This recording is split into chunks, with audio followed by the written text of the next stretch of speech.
माँ का हक। एक बात बताइए, क्या सिर्फ रोते हुए बच्चे पर ही माँ का हक होता है? जब अंश खेलने के मूड में होता है तो उस समय मैं रसोई घर में सबकी फरमाइश पूरी करती हूँ, और जैसे ही यह रोने लगता है तो इसको मेरी गोद में थमा दिया जाता है। आखिर मुझे भी तो मेरे बच्चे के साथ खेलने का मन करता है। ऐसा कब तक चलेगा? अभी सारिका रसोई में विवेक का नाश्ता और दफ्तर ले जाने का टिफिन तैयार कर रही थी कि अचानक सासू माँ विमला की आवाज़ आ गई। अरे बहू, लल्ला उठ गया है और रो रहा है, लगता है भूखा है। 4 माह का अंश आजकल बहुत तंग करने लगा था, परंतु सासू माँ की आवाज़ आते ही सारिका सब काम छोड़कर झट से अंश को अपने कमरे में जाकर दूध पिलाने लगी। नन्हा सा पेट बस 5-7 मिनट में ही भर गया और सारिका अंश के संतुष्ट और हंसते चेहरे को अभी निहार ही रही थी कि अचानक सासू माँ विमला कमरे में आकर गुस्से से बोली, अरे वहाँ विवेक को दफ्तर जाने में देरी हो रही है और तुम्हें बेटे से खेलने से फुर्सत ही नहीं है। लाओ, इसको मुझे दो और विवेक को ढंग से दफ्तर भेजो। हर बार की तरह सारिका चुपचाप अंश को सासू माँ को देकर रसोई घर की ओर बढ़ गई। उधर सासू माँ अंश को लेकर ड्राइंग रूम में बैठकर पोते अंश के साथ खेलने लगी और साथ ही साथ अपने बेटे से बतियाने लगी। शारीरिक रूप से स्वस्थ सासू माँ यदि 5 मिनट रसोई घर का काम देख लेती तो क्या हो जाता, परंतु शायद बहू के आने के बाद जैसे हर सास रसोई घर का काम भूल ही जाती हैं, या बहू के होते हुए काम करना अपनी तौहीन समझती हैं।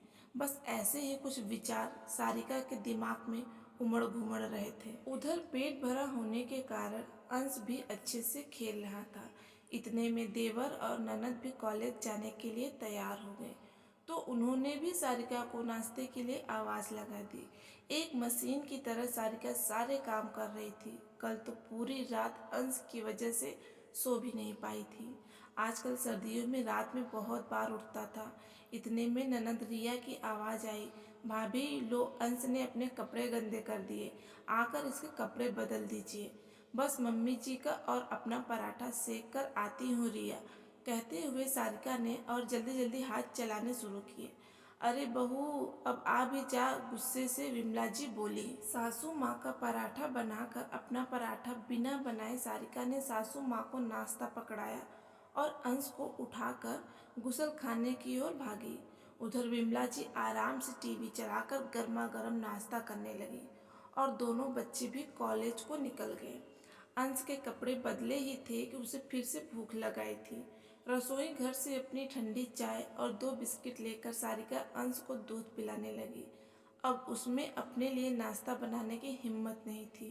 देखते ही देखते आजकल कब 10 बज जाते थे पता ही नहीं चलता था। अंश जैसे ही सोया, सारिका ने इत्मीनान की सांस ली और इतने में काम वाली ने आकर घंटी बजा दी। फटाफट उसके साथ लगकर सब काम करवाते करवाते घड़ी ने 12 बजा दिए और अंश भी उठ गया था।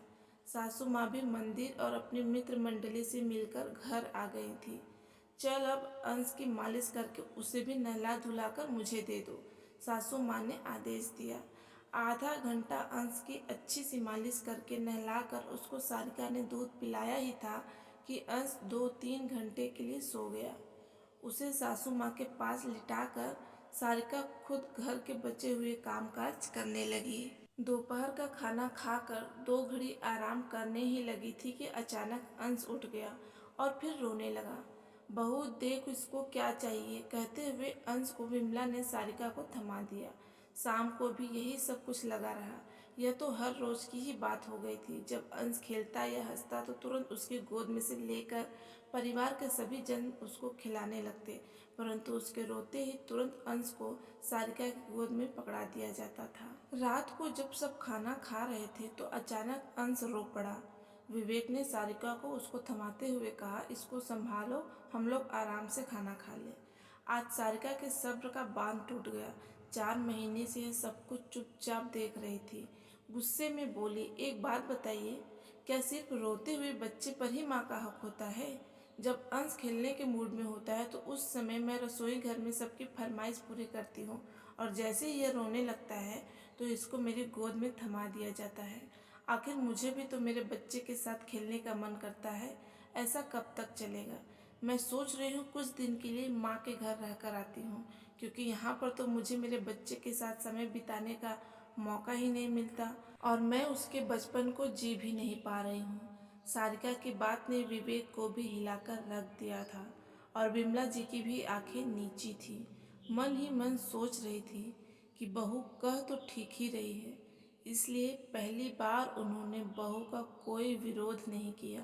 सारिका नम आंखों से अंश को उठाकर चुपचाप अपने कमरे में चली गई। आज सारिका का सवाल विमला और विवेक को पहली बार निरुत्तर कर दिया। आप सबको ये कहानी कैसी लगी कमेंट करके ज़रूर बताएं। वीडियो को लाइक करें, शेयर करें, चैनल को सब्सक्राइब करना ना भूलें।